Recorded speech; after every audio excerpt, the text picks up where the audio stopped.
Hi guys, welcome to Linux YouTube channel. My name is Ram Mishra and I'm your Linux trainer. So what's new in this video? In this video I will tell you how to connect your AWS EC2 Linux instances if accidentally or by mistake you lost your key file. So here I am going to pre-produce the issue and going to be resolve the issue. Okay, so let's begin the lab session. Guys, this is my AWS web console and for time saving purpose I have already created two Linux instances with different keys. So I will show you. I click on the running instances and look at that. My first instance EC2 is having a tag name data server. This is my first one with data server key file. I will show you. Look at that. This is a data server with one key file name, and my second EC2 is recover server. Here it is recover server with recover server one key file. Okay. So now I am going to connect my data server and make some file for testing purpose. So for this I go to my download location where I have a data server key file and connect it with the git bash utility, or you can take the help from putty to connect my database server. So I just click on my data server, copy the public IP and open my, this is my download location. Here I have two files, data server 1 and recover server. So I just click and open git bash here.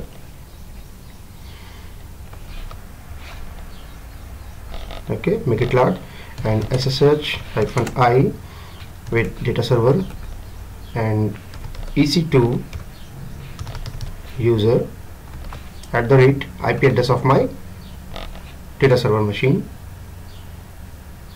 Are you sure? Yes, I am. And I successfully login. Good. So I use sudo and make some file. So just make a blank file for testing purpose. I say file 1210.txt and let's check. Yes, it's created. So now after creating the file, I'm going to exit from git bash utility, say exit and close it also. And now I'm going to remove my data server key file. So say delete. Yes, I deleted it. Now the point is, so how I can access my this EC2 machine. So for this, firstly we have to check the root device name of the data server. So when I click on the data server, I refresh it one more time and click on the data server and little bit scroll down. So look at the root device, that is /dev xvda. So guys, we have to remember this, further it will be very beneficial for us when we are going to attach the root volume again from this machine. Okay, so what I'm going to do, I'm going to stop this EC2. So I just simply stop it. So are you sure? Yes, I am. So I'm going to stop this EC2 and take the root volume from this machine and mount it with another EC2, that is my recovery server, and copy the authorized key file. So this is the scenario we have to do that. So after cleanly stop the EC2, I'm going to the volume section and deattach the volume. Okay, so it take little bit time. Instance status is going to be stopped. We have to wait. Now till I open my volume section from here, I open in another terminal or other tab. Yes, it's stopped. Let's check. Yeah, it's stopped. Status is stopped. So go to the volume section. Here it's a volume.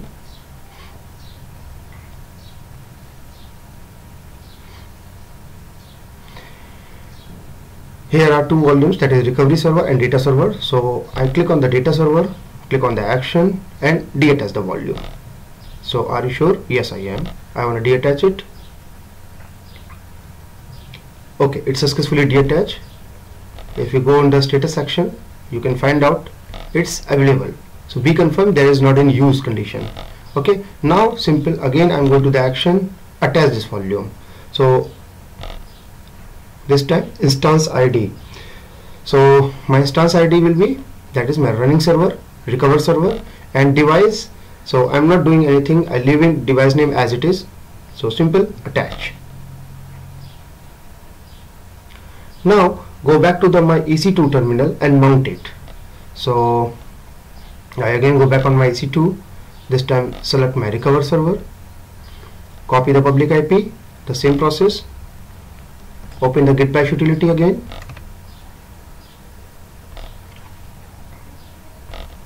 and run the command ssh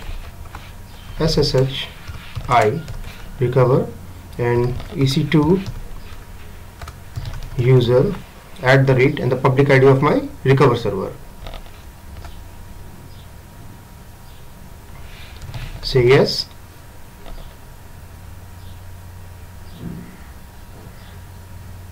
I log in. Go with the root. Okay, here I am. Now I run the simple command lsblk list block device. It shows my another hard drive, another root drive, that is xvdf. That is very important. So now my new attached disk is showing approx 8 GB size. So just make a mount point and mount it. That is simple task. So I run the command mkdir make a mount point. Could be anything. In my case I'm using test and going to mount it. So for mount I run the command mount, but during the mount process there are some cases where UUID can create some issues for mounting. So for this I use -o with the no UUID and dev, that is xvdf1 where in test. Okay, now if I run the df-th command, it's mounted. Okay, so simply now just copy the file, authorized file, cp say home ec2 user .ssh authorized key file where just test home ec2 user .ssh and authorize. That is simple. Just copy that. It asks for override, say yes. That's it, we have done that. So just unmount it and exit from there. Exit, exist. Okay, now just again we have to follow the same process. This time deattach this volume. So I go to again the volume section, action, deattach. Are you sure? Yes, I am.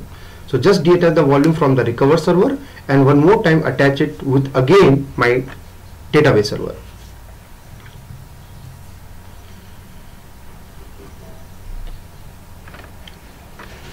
So again it will take some time.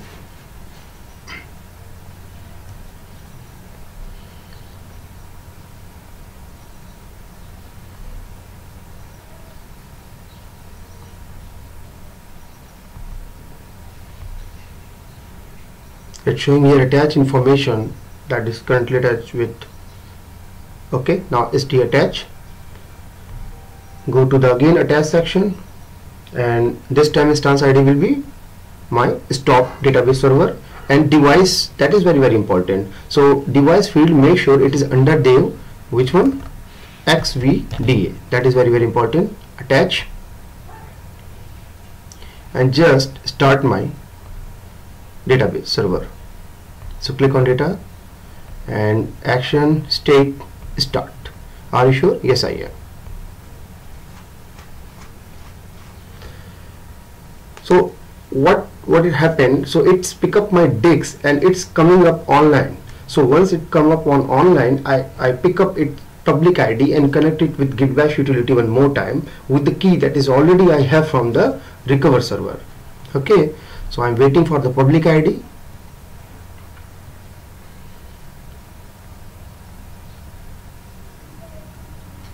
It's initializing, status is pending, take some time.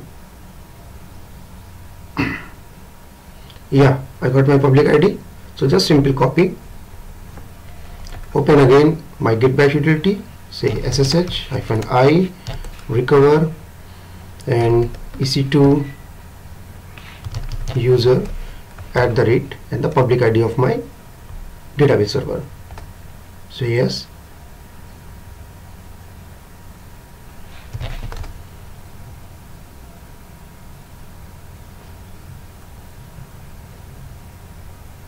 Okay, I log in. So I So I check my file. Great. Here I got my data. So guys, this is how you can connect or access your EC2 if you don't have or accidentally you lost your key file. So guys, finally this is the end of this topic. Hopefully you enjoyed and learned new things. Soon I will come up with another new interesting topic. Till then, keep practicing. If you feel something I have missed or you wanted to know more something else, please leave your comment and subscribe my YouTube channel for the latest update. If you like this video, please do not forget to like, share and subscribe my channel and press the bell icon button for the latest update. Guys, one more thing, if you are interested for taking Linux online classes, please contact us through given links which is mentioned in the description. Thanks for watching. Stay safe and goodbye.